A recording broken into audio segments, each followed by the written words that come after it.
السلام علیکم ورحمۃ اللہ وبرکاتہ۔ الحمد للہ نحمده ونصلي على رسوله الكريم اما بعد فاعوذ باللہ من الشیطان الرجیم بسم اللہ الرحمن الرحیم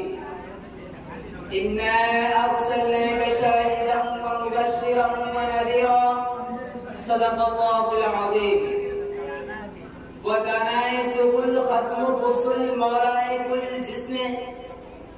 ودانائے سبل ختم الرسل مولائے کل جس نے غبار راہ کو بخشا فروغ وادی سینا۔ نگاہ عشق و مستی میں وہی اول وہی آخر، نگاہ عشق و مستی میں وہی اول وہی آخر،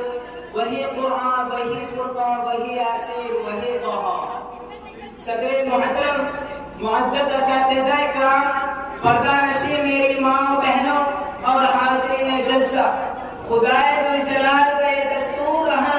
جب جب دنیا میں فساد و برپا ہوا،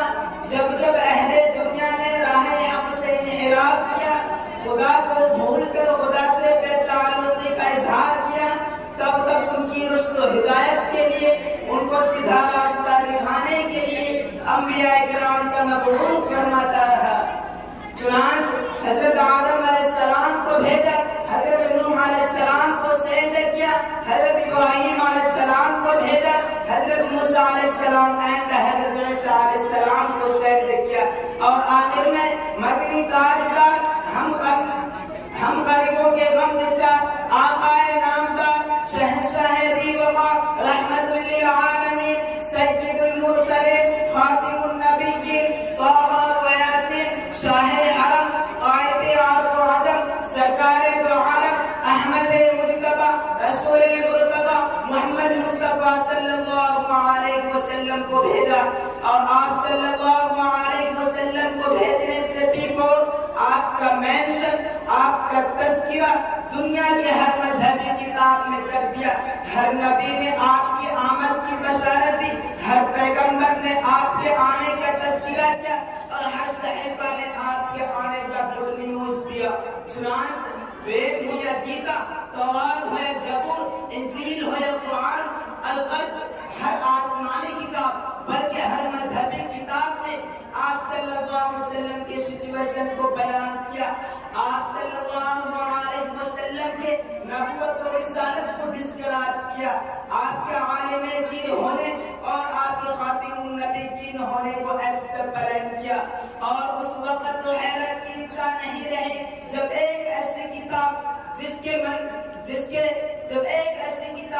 جس کے آسمانی ہونے کا کوئی نالج نہیں، جس کے منزل من اللہ ہونے کا کوئی ثبوت نہیں، وہ اس تفصیل سے پیغمبر اسلام کے احوال و قوائف کو بیان کرتی ہے، عقل انسانی حیران و شدہ رہ جاتی ہے، بلکہ وہ اس بات کی شہادت دینے پر مجبور ہو جاتی ہے کہ محمد بن عبداللہ خدا کے برگزیدہ بندہ اور اس کے رسول ہے۔ جی ہاں، وہ کتاب قرآن ہے، وہ کتاب اپنشد ہے، وہ کتاب رگ وید ہے، وہ کتاب یجروید ہے، وہ کتاب سام وید ہے، وہ کتاب اتھروا وید ہے۔ یہ تمام کی تمام کتابیں حضور صلی اللہ علیہ وسلم کا تذکرہ کرتی ہوئی دکھائی دیتی ہے۔ کہیں آپ کا نام تو کہیں آپ کے والد کا نام، کہیں آپ کے جائے پیدائش کے تعین تو کہیں آپ کے جائے رہائش کے تعین، کہیں آپ کی اتباع کرنے کی ترغیب تو کہیں پر آپ پر ایمان لانے سے ترغیب، کہیں آپ کی سواری کا بیان تو کہیں آپ کا صحابہ کا احترام۔